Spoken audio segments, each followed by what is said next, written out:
Long ago, in the heart of ancient Benin Kingdom, where bronze sculptures gleamed under the golden sun and the Oba's word was law, there ruled a mighty king, Oba Ewuare the Great.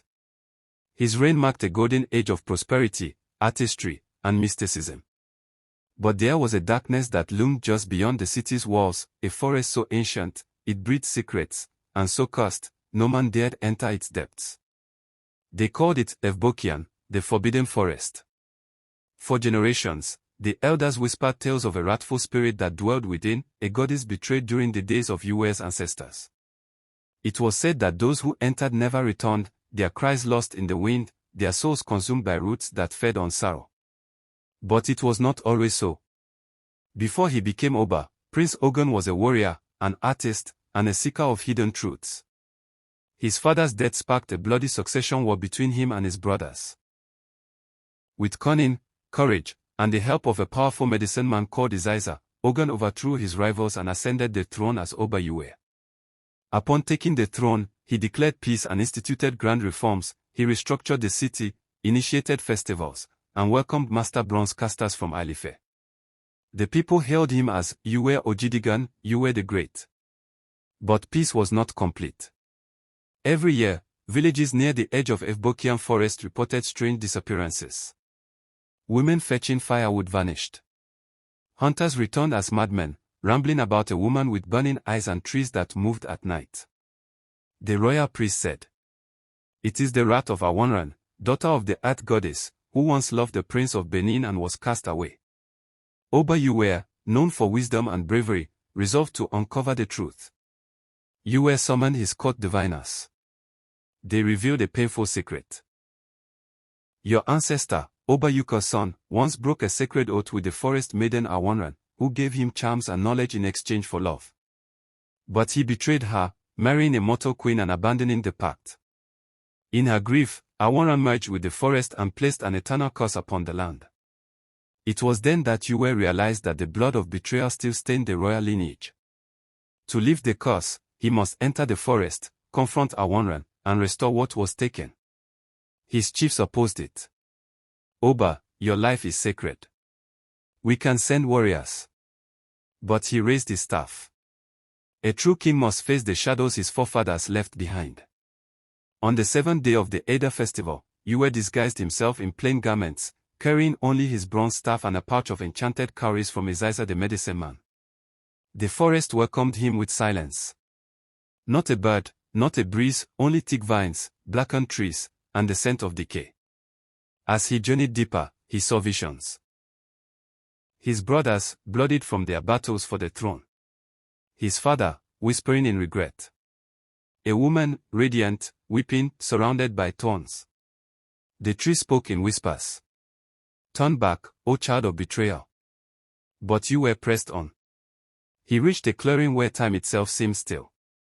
There stood a woman of terrible beauty, skin like bark, eyes like glowing embers, hair of cascading leaves. It was Awanran, the forest spirit. Ewuare bowed, but her laughter echoed like thunder. "Another Oba comes with royal pride. Will you trick me, too, and call it sacrifice?" Ewuare knelt. "Great Awanran, I come not as king but as son of your sorrow. The sin was not mine, but it lives in me. I offer my crown, my life, let my people live free." She raised her hands, and roots sprang from the ground, coiling around his limbs. A tree began to grow from beneath him. His feet turned to bark. "Would you truly give your life?" she asked, her voice breaking. Ewuare nodded. "Let Benin live. Let your name be honored in the palace, your tail carved in bronze." Moved by his sincerity, Awanran wept, her tears falling like rain for the first time in centuries. The roots released him. The forest sighed. The curse lifted. Oba Ewuare returned to Benin after 7 days, though to the people, it felt like a year. His hair had turned silver. His eyes held the weight of generations. He immediately declared a new law. A shrine to Awanran was built beside the palace. No tree in Evbokian would be cut without ritual. A festival, Uji Awanran, was held yearly to honor the forest maiden. From that day, no one disappeared again. And the once dark forest began to blossom, its leaves greener, its air fresher. Birds returned. Streams flowed again. Benin flourished. And Oba Ewuare became not just a king, but a legend, the one who faced the past to heal the future. Today, elders still say if you enter the forest with a pure heart, you might hear a gentle song carried by the wind. The voice of Ewuare, singing of love, betrayal, and redemption. And at the heart of Benin's greatness lies a truth forgotten by many. Power means nothing without the courage to make peace with the past. Oba Ewuare, now older and wiser, had 2 sons. Ozoliua, brave, loyal, groomed to be king. Erebo, cunning, ambitious, but born under the shadow of an eclipse. While Ozoliua trained in statecraft, Erebo wondered where he should not. He spent time with outcasts, questioned the priests, and mocked the forest laws. One day, he approached the forest with arrogance. What's in there now? The old spirit sleeps. There's wealth beneath those trees, gold, herbs, timbers. Why worship a woman who was wrong generations ago?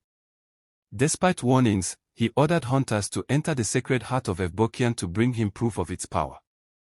That night, only one returned, eyes burned white, lips stitched shut by vines, holding a single message carved into his chest. Tell the Oba. My peace is not your sons to break. Ewuare. Oba Ewuare called a secret gathering of the Ebiwe Council, palace mystics, seers, and ancient ones who remembered the forest before it was cursed. Isiza the medicine man spoke. The spirit sleeps, but not in slumber. She waits to be honored, not defied. If the prince disturbs her again, Benin shall fall. But Erebo would not be silenced. He began spreading doubt among the people. Are we ruled by the dead? By trees and ghosts? My father grows weak with superstition. And soon, a secret rebellion began to take root, fueled by greedy nobles who sought to plunder the sacred forest for riches. On the night of the broken moon, the skies opened, and rain began to fall non-stop. Floods consumed farmlands. Lightning struck the Oba's palace gate. And from the forest, wild animals emerged, not in hunger, but in warning. Priests declared, this is not nature. It is judgment. Ozoliua, the elder son, pleaded with Erebo. Brother, stop this. Apologize to the spirit. Let us honor the pact our father made. But Erebo had already taken soldiers. He planned to set fire to the inner grove of Ewuare. As they lit their torches, the earth cracked open beneath their feet. Trees twisted into beasts. Mist swallowed them. Only Erebo's screams echoed back, not of pain, but of realization. The forest dimmed. A wind howled across the kingdom. And then, she came. From the mist, Ewuare rose, no longer just spirit, but full goddess, crowned in vines, with stars in her eyes. She stood before the Oba in the palace courtyard as night fell midday. You kept your word. But your blood has broken mine. Oba Ewuare bowed. Take me, not my people. She paused.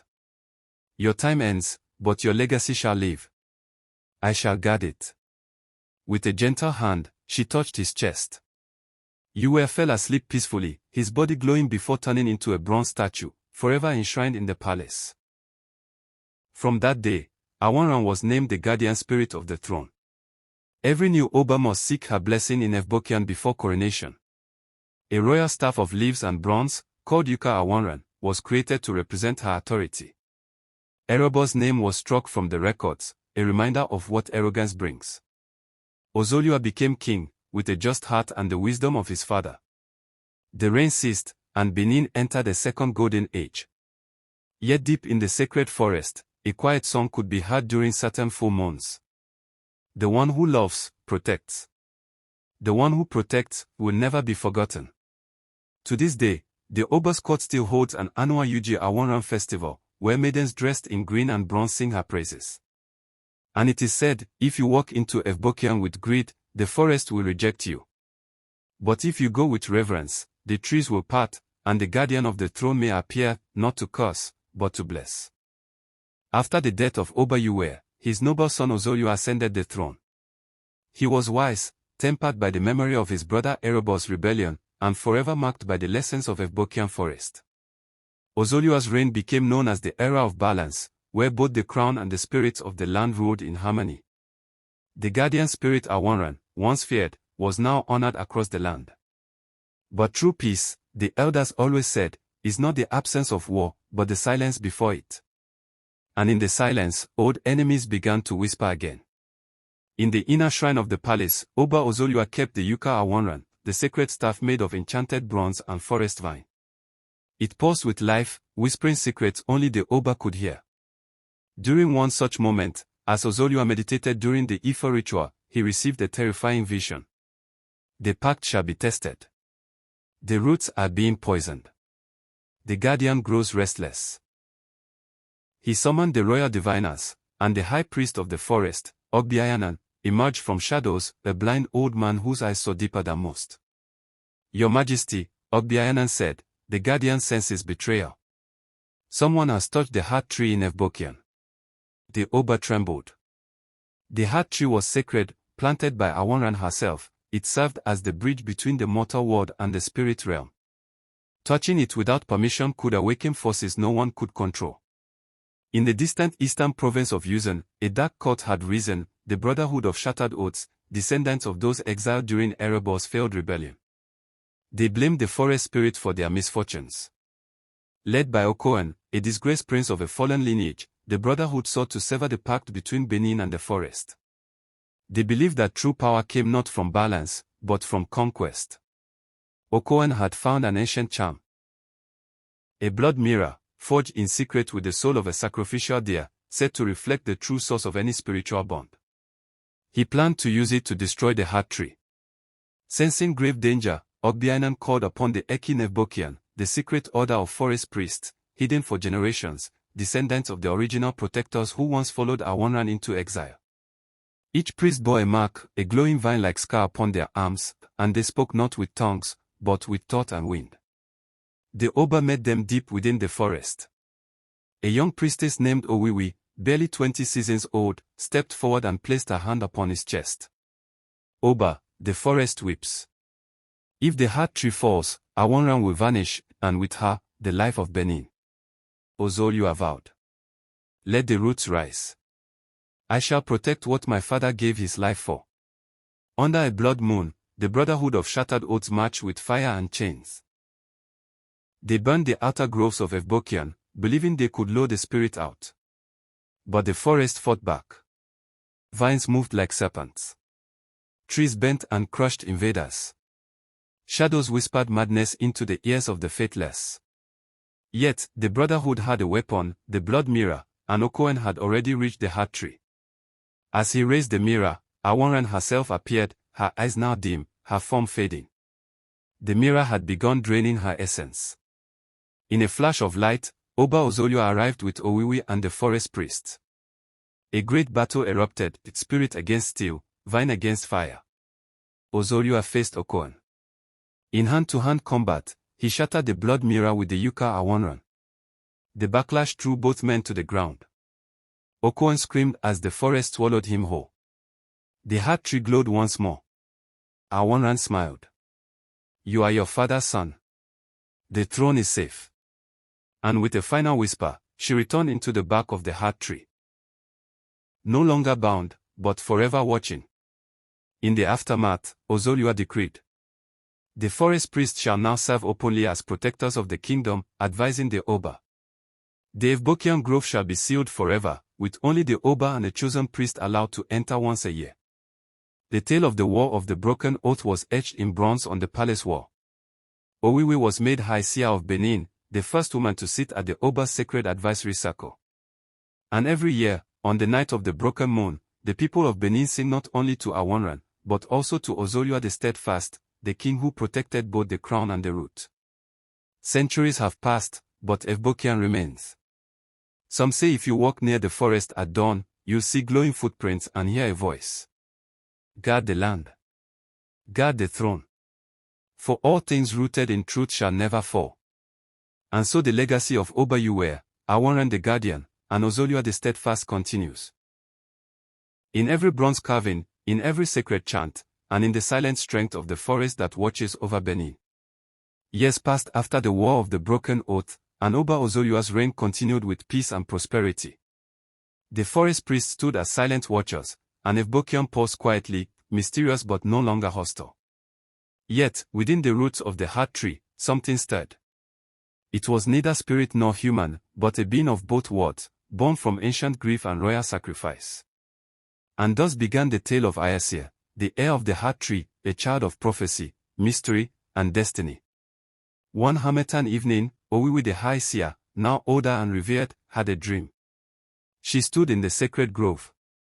The heart tree bloomed, not with leaves, but with a crimson flower, glowing under moonlight. A child's cry echoed, and Ewuare's voice whispered, "The future needs more than kings.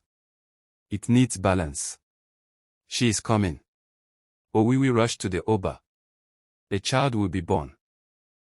Not of womb, but of wood and spirit. If protected, she will bring a new age. But if feared, she will bring ruin. That same night, thunder struck the heart tree.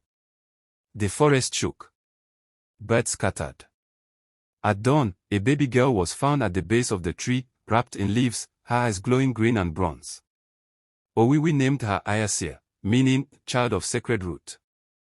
Ewuare grew under Owiwi's care, raised within the palace walls, yet often drawn to the forest. She never cried. She never fell ill. By the age of 5, she could command small animals, make plants grow by touch, and communicate with the trees through silence. Some in the palace revered her as a divine child. Others whispered, "She is forest, not flesh. A spirit wearing skin." The Oba watched her with both love and caution. But in secret, the council of outer chiefs, fearing her power, conspired to remove her from the palace. One moonless night, a rogue group of warriors, led by Chief Ipcon, a powerful noble jealous of Owiwi's growing influence, kidnapped Ewuare and set the sacred grove on fire, intending to sever her connection to the heart tree forever.